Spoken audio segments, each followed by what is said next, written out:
Good morning, Coalition of Concerned Republicans. Welcome to Restoring Our American Republic. My name is Mike Levine. I've got my buddy and colleague, Chuck Benoit, with me again today. And today's episode is going to talk about what Chuck and I believe is the fact that that the state of Florida as a government really continues to ignore the real problems in our state. Just to run down a couple of the issues we're going to talk about today, we're going to talk about affordability.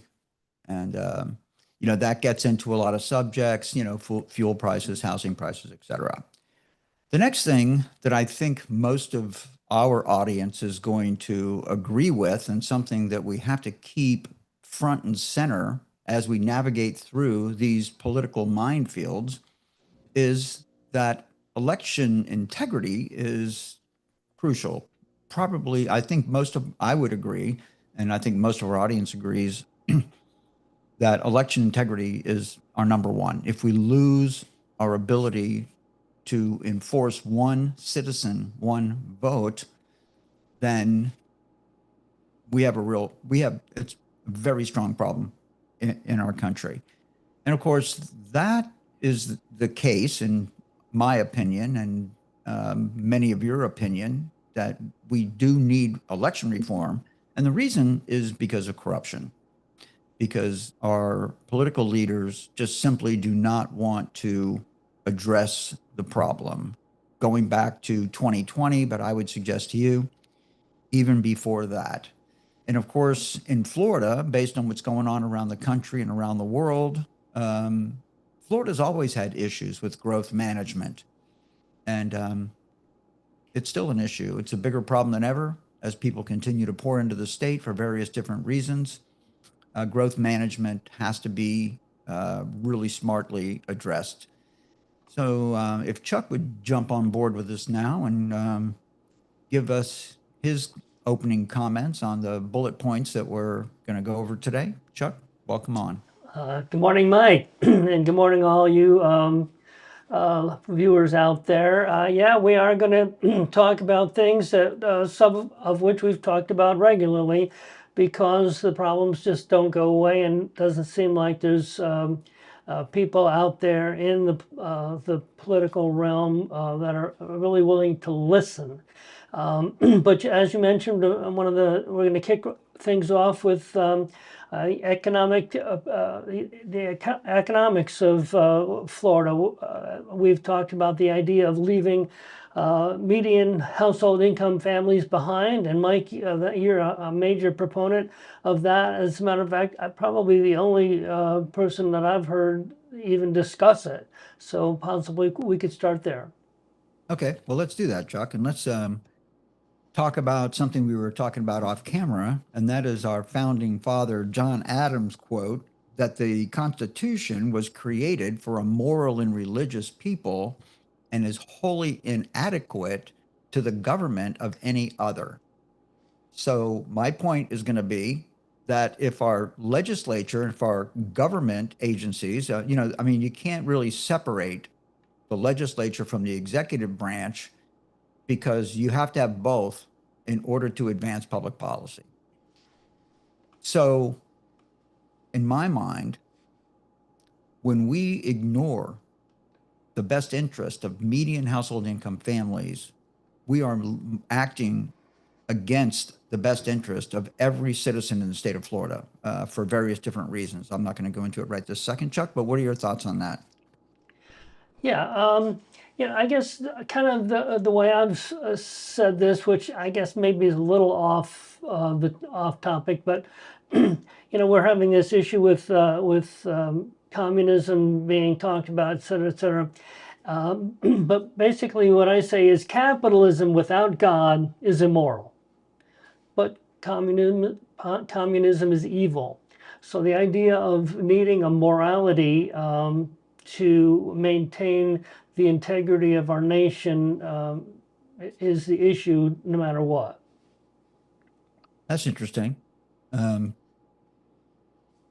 again, it's so interesting to me from a business standpoint, um, and from a character standpoint. You can argue, so when we wake up and go to work in the morning, do we go to work to make money, or do we go to work to provide the necessary goods and services into the economy that are required in order to live the lifestyle that Americans, Floridians, desire? So I would say, from my perspective, I've always believed, I've never really focused on the money, which would be a surprise to some people, right? But it's always been about, again, that uh, monetary remuneration is directly related to a person's usefulness. So for me, I've always found that when I put goods and services out into the marketplace, my compensation will be directly related to the usefulness of the products and services that I provide. And in that case, Chuck, it supports your remark that capitalism could be immoral if it's just all about taking someone else's money. Am I on the right track? Yes, you are, and that goes with the government officials as well. If they're governing for their own personal gain or the gain of personal interest, private interest groups that are funneling them money. This is an immoral aspect of capitalism. And if a communist has anything negative to say about capitalism, it is just that, just the idea that there are businesses out there that are more concerned with the bottom line than the people who are helping them get that fat bottom line. I'll tell you something, Chuck. As you peel the onion back, we have a lot of major problems that we have, and the answers, Chuck, are not clear.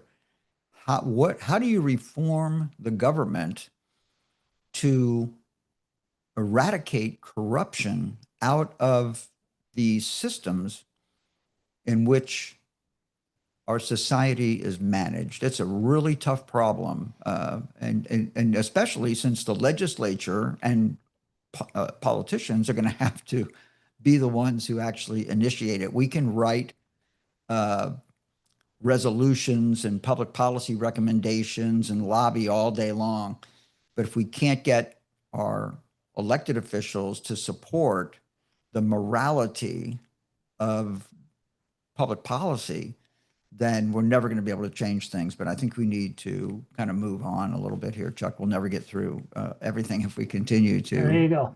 meander over these topics. Yeah. So we also are wanting to talk about, and we'll get into these again a little bit, I think, later on. But the whole concept of our elections, transparent, unbiased elections, they're the cornerstone of who we are. And anybody that thinks that this is not an issue that we genuinely need to address, I mean, genuinely address, not just talk about it and move on. I think there's some moral integrity that needs to be dealt with there. It's really interesting. I think that, uh, again, Chuck, I want to focus on my new term that I've coined. Okay. Okay. Gang tackling. Okay. Yeah. And nothing represents the corrupt gang tackling than Taylor Yarkowski's 2022 election run. I mean, it was Taylor Yarkowski's, State Representative Taylor Yarkowski's campaign strategy to not talk to voters. His strategy was to get endorsed by every elected official in the state of Florida, and that would get him across the finish line, which worked. Now, obviously, Tom Vail challenged him in 2022. There were two other candidates in the race, and, they, diluted the vote a little bit. But Taylor Yarkowski came very close to not getting elected under that campaign strategy. But the point is, and I'm going to use the number 40 because I believe he got roughly 40 endorsements from elected officials, which embodies my term, gang tackling. And that's when all the elected officials get together and say, hey, in order for us to protect our own personal best interests, we all need to band together and endorse this particular candidate for this particular office, which governs over all of us. And that's the importance of these state rep positions and state Senate positions, because the state of Florida determines, as we're seeing in growth management right now, the state of Florida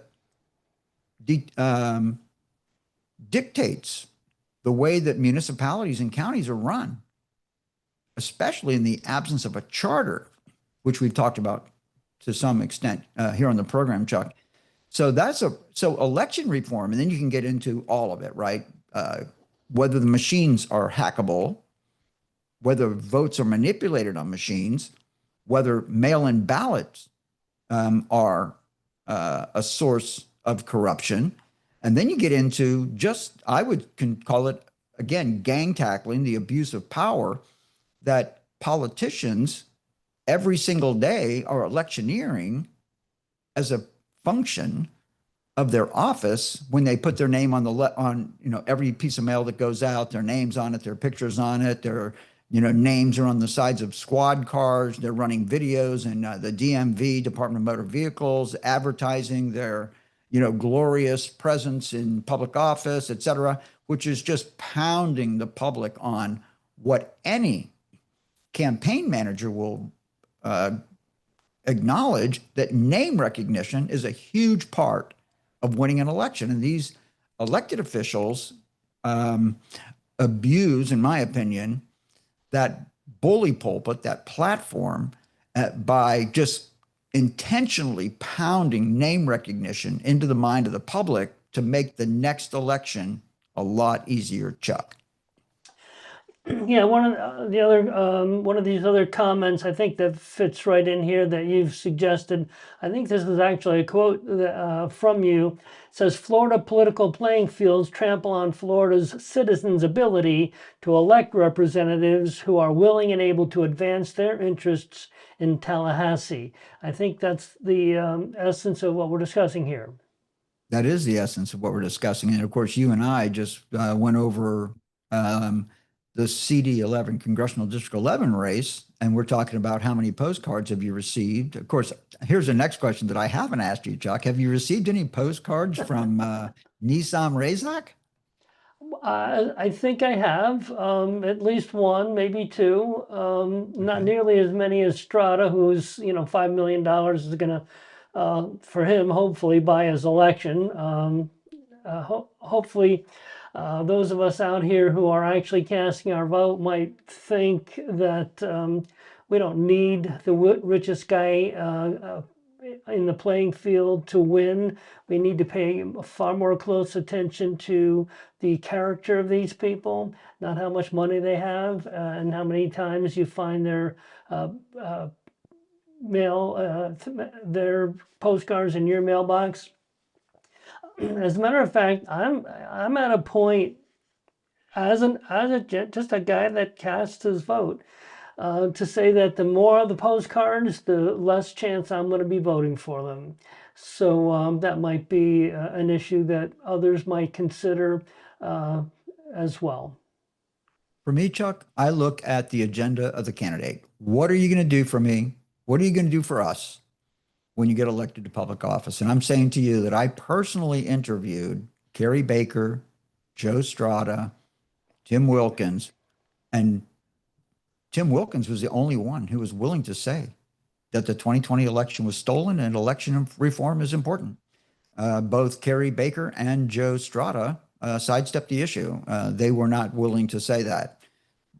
Again, I don't want to go through the exact comments, but it was the same squishy stuff that you hear from politicians all the time. Well, back then it was COVID and some of the, Pennsylvania, they abused their constitutional election requirements, and that could be construed as, as an election irregularities that, but I don't think it really, influenced the outcome of the vote. And you could go through the whole litany, Georgia, Arizona, Wisconsin, you know what I mean?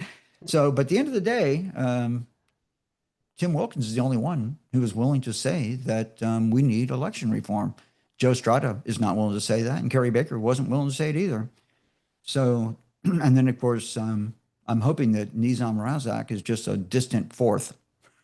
And that's Yeah. just my personal preference, ladies and gentlemen. Well, as we've stated several times in the past, Mike, Islam and the United States Constitution are totally diametrically opposed to one another. And if Mr. Razak is unwilling to renounce his Muslim faith, then he cannot swear allegiance to the Constitution honestly. And the second part of that is, Chuck, he's not a naturally born U.S. citizen. And I understand that there's not a requirement. You have to be a naturally born U.S. citizen to serve in Congress, but that's my standard. I'll be honest with you. I will never vote for anyone for public office anywhere, even in city council. I'm not interested. No, thank you. It just opens the door to too much un-Americanism. I don't need the mindset. And keep in mind, Chuck, this is another thing that just the reality of the situation, that whether we like it, whether we love our parents or not, many of their attributes that we walk out into the world every day come from them. And if your parents were raised in a different country, then I'm not interested in you serving in public office in this country. And that's just the way it is. I told the Florida Chamber of Commerce when they were screening me that I think it takes 3 generations to make an American. Okay, that was in 24, right? And we've evolved quite a bit. It's amazing. I know 2024 doesn't seem like that long ago, but a lot has happened since 2024. And just to add fuel to the fire, Chuck, our president addressed the world a day or two ago on Thursday last week, saying that the Chinese Communist Party manipulated votes through voting machines. And of course, we've had Maria Zack on this program who had Italian members of parliament on the record with signed sworn affidavits saying that they know that their intelligence agency, Leonardo, was involved with the Chinese Communist Party in manipulating votes in the United States of America. So for me, I trust, and it's not just trust, but I mean, Maria Zack has done the work. And by the way, Maria Zack was with President Trump before, during the time when he was preparing to make those remarks and afterwards. So President Trump is embracing Maria Zack's reporting on the manipulation of votes through voting machines. So, that's where I'm at. And now what's really interesting to me, Chuck, is that we have majorities in the House and the Senate, United States House and Senate, and Republicans aren't on board clamoring about this. Republicans don't want it. Republicans refuse to pass the Save America Act, and Republicans are not embracing the idea that these voting machines have been hacked and manipulated, or even the possibility. So why wouldn't we just test drive a few of these machines, like I've pointed out on a couple of our previous episodes, even recently, Chuck? Why wouldn't we just run them through the paces? And keeping in mind, ladies and gentlemen, that the voting machines in Florida have not been maintained according to the law and don't pass the security tests that are required in order to utilize voting machines and tabulators in our elections. So, I mean, this is what we opened with, right? That the state of Florida ignores the real problems in our state. And we're going through it right now. Affordability, corruption, election reform. These are critical issues that our elected officials just refuse to handle. Yet, when election time rolls around, gang tackling is the modus operandi of the day, Chuck. There you go. And as government has continued to devolve into a cesspool of money and opportunism, what happens is those of us who are out here just trying to live our lives, those of us who might fall into this medium household income, we just kind of lose heart. They drop out of the even voting. The vote, we hardly can get anybody to vote because they don't believe that their vote really matters. They're not giving anybody to vote for who represents their concerns and their needs. So Chuck, this just winds up, this is what is so discouraging for far too many Americans. I'm going to say greater than half. And that's my favorite. As a statistic, as a real estate broker who looks at trends all the time, I like median, okay? The median measure, because it means half of the population is above and half of the population is below the median measure. So I'm saying to you that I believe that more than half of Americans just feel like they're running on a hamster wheel every single day. They just have to run harder and harder and harder as prices rise, going back to affordability, housing prices rising, grocery prices rising, fuel prices rising and driving the price of everything. Look, and just for me personally, I'm looking at just the cost of running my business, right? And the insurances that are required. And then you get into health insurance, the cost of healthcare, the cost of healthcare insurance. And it just goes on and on and on. I mean, from a business point of view, there's really three types of cost. There's fixed cost, semi-variable cost, and variable cost. And your household runs the same way. So if you can't get over fixed and semi-variable costs and actually start having your household income rise above the required cost of living, then you're in pretty deep trouble. And I'm not going to go into my personal situation, but when you add up, the cost of various different types of business insurance, the cost of insurancing my vehicles, the cost of buying insurance for my own personal health care, I mean, the nut is pretty high. So when you start looking at household income being in the mid 60,000 range, I'm sure it's not 75,000, right? But it could be, household income has had some improvements over the last, decade or so. But, to crack that nut of affordability to where you actually have some disposable income, Chuck, keeps people running on the hamster wheel where there's just what do I live for? What is my purpose, right? Can I spend enough time with my kids? Can I educate my kids on the things that I want them to have? Am I buying healthy food for my family? Am I cooking at home? These are the things that, are we staying physically fit? Are we staying mentally fit? And if we're running on the hamster wheel every single day, just trying to cover the car payment and rent, then I would suggest that we are in the wrong mindset as human beings, Chuck. There you go. Well, Mike, you ran for Florida House in District 26 back in 2024, and you were interviewed by the Florida Ag Coalition, and they reported at some point after the interview that they felt like Mike Levine is trying to save the world. Now, what do you say to that, Mike? I say that's absolutely correct. 100% correct. And it's amazing, Chuck. And, I'm looking at my life pretty closely right now. I'm going through, a big change in of course, 2 years ago was a long time, right? So, Yeah. yeah. And, I'm pretty, I belabor these things, about the purpose of my life, the impact of my behavior into the world. What am I contributing to the world? Am I a positive impact on the world? Yeah. But when I was a kid, Chuck, I really wasn't parented. I came from a broken household. My parents were not home when I got home from school.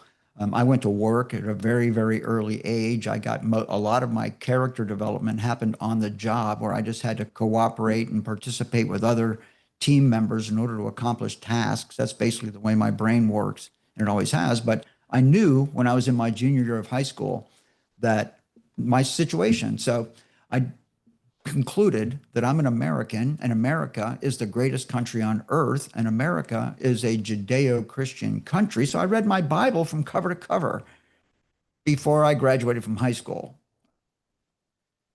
And then over the course of my life, I've been challenged from time to time with just my philosophy of life. And under those circumstances, I just read the Bible again and again. And when I was reading through, right, and particularly Jesus, Chuck, was laying out what God's expectations of us are, I'm reading that saying, this is really not that hard to do, right? I mean, basically, love your neighbor like yourself, love God with all your heart and all your soul, right? Which is both a New Testament proposition and an Old Testament proposition.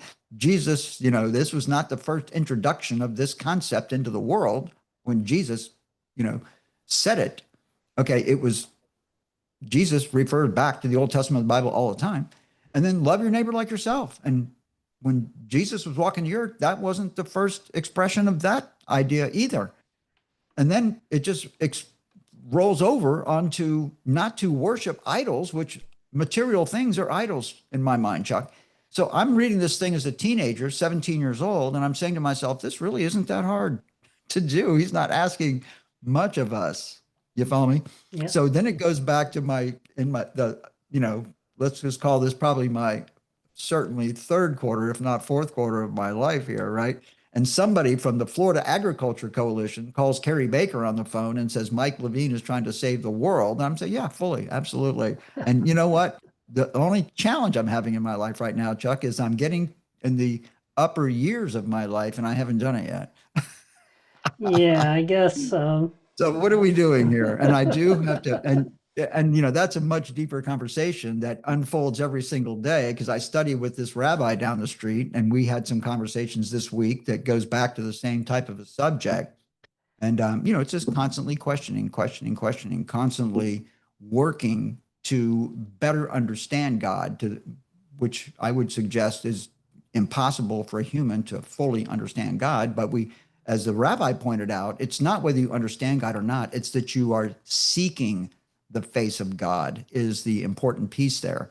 And when I say Mike Levine saved the world, that's what I'm talking about, pursuing the face of God. But I have to say, Chuck, that in my vision and in keeping with the Florida Agriculture Coalition, there were times, when you drive down Highway 27 and you saw orange groves for miles, right? And that's my vision for Florida, frankly, is to just drive down the interstate or the back roads of our state, and we see cities, municipalities surrounded by farmland where we grow our own food in community farms. And, for me personally, I'm an equestrian enthusiast, right? So I want to see, my kids, riding down the dirt road between the farms on their quarter horse, or you know what I mean? I just think that's the perfect lifestyle. Who wouldn't want it? And then if you want, jump in your Tesla, right? And or even your aerial vehicle, right? And fly around to the next city to visit your friends or go on vacation or whatever the case might be. So I'm not saying that we should live an old world lifestyle, but we have to keep the foundational health and well-being, physical and mental well-being as our primary purpose in life, Chuck. So when I say save the world, that's what I'm talking about, is just keeping the most basic, fundamental resources of life, nutrition, cleanliness, health, faith in God, recognizing good from evil, striving to do the right thing personally and individually every single day. And I'm telling you right now, Chuck, the reason that we're having this conversation that we're having in this episode today is because we have lost that. And our politicians who hold themselves out to be the most devout among us are the ones who are robbing us of the will of God, Chuck. As we close things down, we're really right at it here. I think this is another quote from Mike Levine. I'm going to quote it, and I'm going to give you your final wrap up. I.e. Mike Levine. If Floridians like you and me do not step up and do everything in our power to deliver freedom and liberty to our children and grandchildren, our posterity will live in a communist country. Mike Levine, take us home. It's absolutely true, Chuck. And I'll tell you, it's not hard to envision because we have it going on. The beautiful part, one of the most beautiful parts of the United States of America is that we have 50 states. And the 50 states, again, the federal government only has the power that is specifically delineated and assigned to it by the Constitution of the United States, and the states run themselves, outside of those parameters. And it's not hard, to look around the country today and see what communism actually looks like in the United States of America. The easiest and most profound example is the Zoran Mamdani situation in New York City. And of course, you can look at the state of California as another classic example. So I'm saying to you that the state of Florida is devolving, is on the same track as the state of California is our most comparable situation. If you want to know where Florida is heading, then you look at the state of California, because everything that we talked about today, we have a choice. We're at a crossroads in Florida right now. We can either save our state, and I'll give Ron DeSantis credit where it's due. He has helped us a lot in that area, but growth management is not one of them. Okay, growth management, the governor has thrown us under the bus on local rule and has folded to the developers. What I would suggest, as I announced many times on the campaign trail, that under the current growth management situation, the entire state of Florida will be a ghetto like California is. And that kind of makes my point, Chuck. So we have a lot of work to do, ladies and gentlemen. A lot of it's defense, but we also need quite a bit of offense here. And we have to fight for what we believe is right, and we have to fight for our principles of humanity so that we can do the things that we've talked about in this episode, Chuck. Thank you. Well, thank you, Mike Levine, and thank you all for tuning in to our twice weekly live stream. Please follow us on Facebook and X at RestoreOurRep76, or check us out on YouTube at Restoring Our American Republic -ROAR. Please like and share the program, and remember, if you're unwilling to govern yourself, you will be governed by tyrants. Until next time, God bless you, God bless President Donald J. Trump, and God bless America. Signing off.